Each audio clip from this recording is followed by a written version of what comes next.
Fefo manuel ne fo esa lulu Samoa lona 5 o Novema. Ai alo mai o le whaopoponga o le tautua ala Radio Polynesia mai apia. O le whaafesui ai o lau ele o Samoa na lua e pei o le whanua o Samoa i tāwhuna i tutuila ma le whanua o Amerika Samoa i taumesina i upolu. Le isi fua liali lea o le fono a le atua Samoa. Pei tai o le whaatino ai o le official consula o Samoa i le whanua o Samoa i tāwhuna o le o whailonga fesili i le taiminei. Ai o saunanga le fionga le pāle mia la aule al mali e tuapula te ivau. E se whaatalunanga ma le polkalame a le tatala le ta ui mai tutuila Amerika Samoa. Wangi ai ua tatau na whaia se whaatatau i se taatianga mautu o le official Samoa i tutuila. Fua i se whaamatalanga awa o te tele mai le konsula o Samoa i le motu i sai. E au fia i vaenga e uingo fie tangata Samoa malangatu. O se apitanga mo tātou tangata whaingaruenga whaavai taimi i tutuila. A o ati nae e tala noa ale Samoa atoa mo le manuia o Samoa na lua. O le whamoe moe, au te taunu loa i Samoa. Ea ona whailoa i alo le malisunga i le rikonsula o au to whai atu i sa mau. Whata kaio. Ina ia a mai a tūlanga na o whai atu i e te pena, po la alisi la sanga tā ua. Mai ua lava le taimi sa tātou woa i e whata i tai le ofisa i nā. Wa ta tauna wha mautu me uma. O nā lava tātou te rent. Mai whai tūlanga i le o mautonu se mea e taunu ua tu iai tu mua mapule.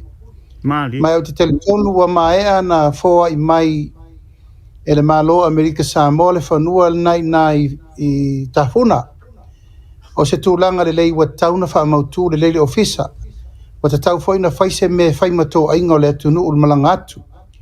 Tau foi na wha ngai oi nisi o ati na e tala whengai. E tua i eile pa ia malama malu o Samoa i e watu e whai ngā luenga i nā le stakis. Mai e fua me i le whautuanga a le rikonsula. O te talitonu ua lava le taimi o tuisa mau i nā. Na te ilo ai le mea e te tau o na whai. Mai muri tai le whai ngā malo i lana whautuanga e a mai mo le malo. Awa matou tā pena. A whai e sila nei le tele o whawhi tauli ma meo lo tutupu mai nai tangata i e watu whai ngā luenga. A whai fo sila le taimi nei le mautu o se mea ngā i ele atunuu pe asa iri le ofisa o le li konsula. E te lea le tūlanga o le mautu ma le tūlanga se tūlanga te tauai o na whaatino i se no foanga tū ma oti le le. Ana wai le whanua. Ma e fua mea i le tāpenanga a le fionga le li konsula o le mea e tāpena e siri na le le.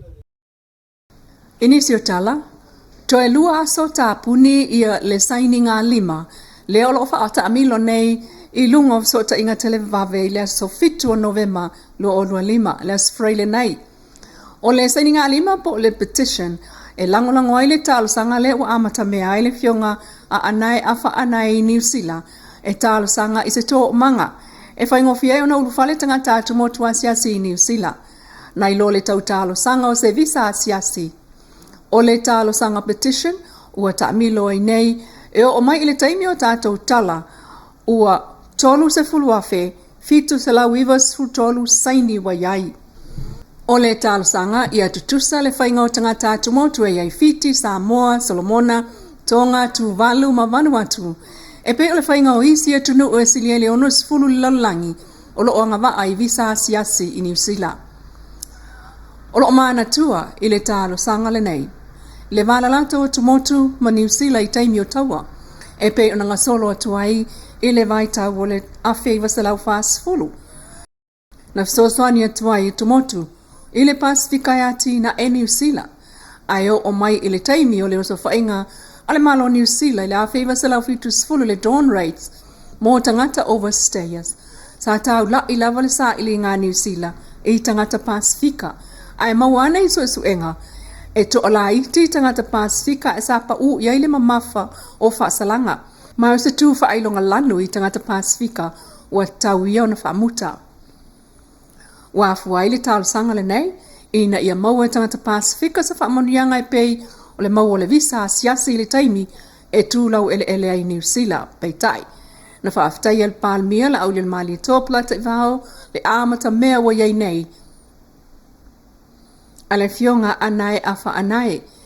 Ana ia sau no le atoa lea tālu sanga wa matu iai ma le lango. Ale malo i le vāna no whai o malo e lua. Wau pele tālu sanga o no le wa mata. Tūlanga o le tātu petition. I tūlanga o le ai ata tau e mawhai ai o tau le inei New Zealand. Tālu sanga mtau whapenei. A le tūlai o au o le taitai o le malo ma le whainga malo. O te tapena fo i le tālu sanga lo i e ui mai le malo. E whaatino le tātou mtau. Mai o te tau tino atu o le awala sa o le na e te tau na tātou wia. Whawhetai o lewa amata mea o tau uma o lo langolango ina le wha moe moe. A le malo si anga o le tālu sanga le nei. O le wā, wha malo. E tala no whaatasi au ma le male mia o New Zealand. Ma le malo o New Zealand i tūlanga wha le malo. O le malo i le malo. Ia matulanga e whai ai le tonu wha malo. Langa o mta upu nei. E lalo o aia inga o tula fono. O aia inga o wheo inga i le tūlanga o immigration.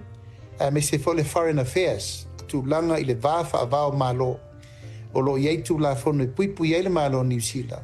O iei foi tula fono i puipui ai le malo Samoa. O lo ta pena le tātou whea ngainga ma New Zealand e toi FOU. Ma e tasi le nei mau o lewa o tu ue te ton e ta pena mai. E ave ele tātou tālu sanga lo ia ma lo Samoa le ma lo New Zealand. Wha malo si ele tūlanga le o tālu sanga ina le fionga e anae malana foi whala tonga. O mea le lei umalawa. E lei se tua oi o mea le lei. Ai e tauna tātou lo le malo si anga e mawhai o nou tau maua ina. Pe aui mai le tūlanga o le tātou whainga malo, ma le talanoanga malo i le malo. Ia o manatuai e vatu le wha malo si au, pa ia ma le mamalu, langolango ina le nei wha moe whaaftai. E leo whaamalia ina i le pūlenga o le mtangaloenga o leo, i le taatianga o le tulafono mo leo. E maua mai ala tau suenga, o lo o iei ele meni o whala au whaasa ina, po o le positive drug test i suenga o whala au whaasa. E peo nā tangia le molo awa atuai o le taunu unga le drug test, le anu wha solo ai tai o leo le mtanga aluenga. Ma moli mawina mai te tonu le test positive, o se vaenga o tai leo, o lo o tātou tā ofisu wafa.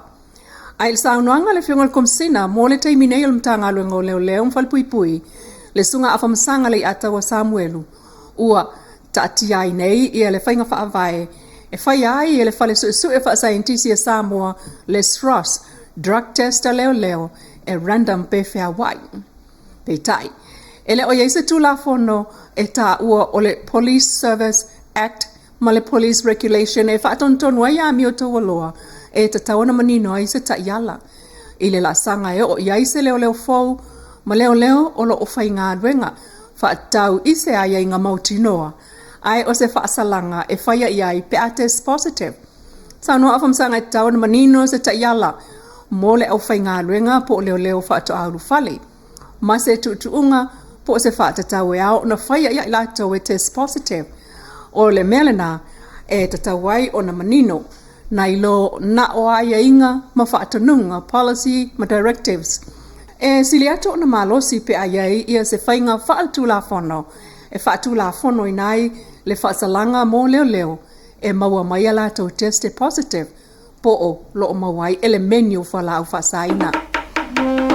O talana ala radio Polynesia le nei tula, manuia tau mango le nei aso, whaapoponga le temi level nei aso a tae au, ai whaasoi koe.